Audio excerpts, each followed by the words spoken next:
Cette exposition intitulée « Beauté désordonnée » est ce qu'on appelle aujourd'hui une exposition décloisonnée.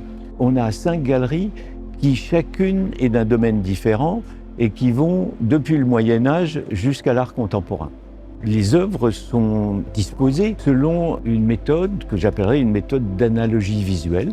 Il y a des séquences, comme des chapitres, où chaque œuvre est déjà prévue par la précédente et annonce la suivante. Alors ici, par exemple, vous avez un ensemble où il est beaucoup question d'oiseaux et de plumes.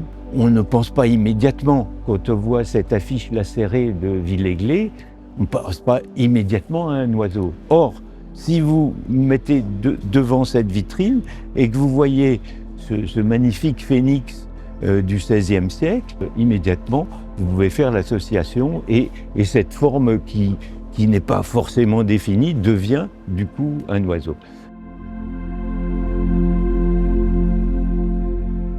Alors ici, une sculpture du Moyen-Âge qui est très abîmée. Il y a une partie du visage manquante. Si vous regardez l'affiche lacérée derrière, vous voyez que l'autre partie du visage se trouve dans la photo.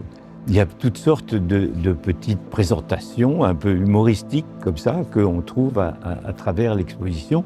Et si vous approchez de ce très beau dessin de belle-mère, eh bien là aussi le visage est caché. Et en allant un petit peu plus loin, vous avez ce portrait d'officier qui a été découpé en morceaux par Armand.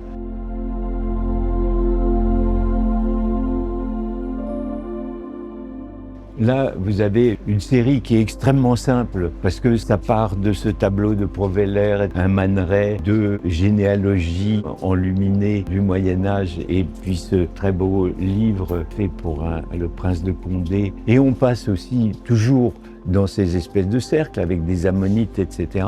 Et là, on a une espèce de trouvaille assez improbable et inattendue entre un émail de Limoges, donc du XIIIe siècle, avec des palmettes, et on retrouve exactement ces palmettes dans l'œuvre d'Enrico Bai. C'est amusant de voir qu'il y a comme ça des motifs qui se répètent au fil des siècles.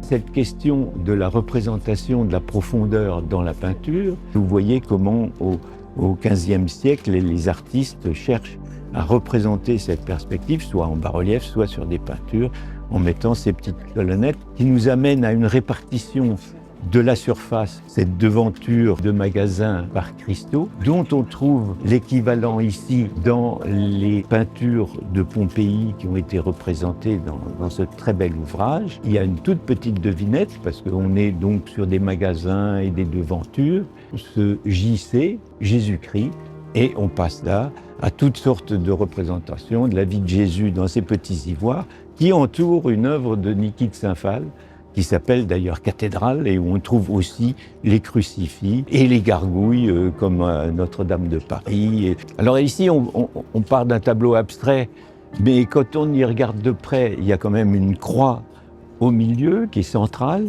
et on peut imaginer que cette croix est en train de tourner et que c'est elle qui génère les formes qui sont tout autour. Le hasard fait que dans ce dessin de Picabia, on retrouve la même inclinaison de ces grandes surfaces, mais il le plaque sur une image du Christ en croix, qu'on retrouve avec un émail de Limoges à côté, et puis après, c'est très curieux, crucifix, ce qui nous entraîne à toutes sortes de représentations de personnages tout à fait allongés.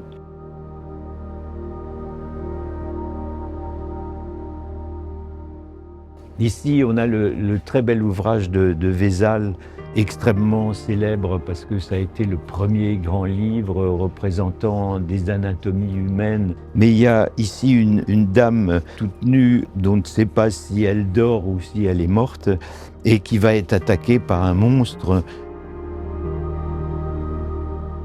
Je ne suis pas seul à faire des expositions comme ça, c'est en train de poindre un petit peu de tous les côtés. Ça, c'est un essai, puisque c'est la première fois qu'on voit une exposition de ce type dans une foire. Et bon, on va voir si ça se poursuit. L'avenir le dira.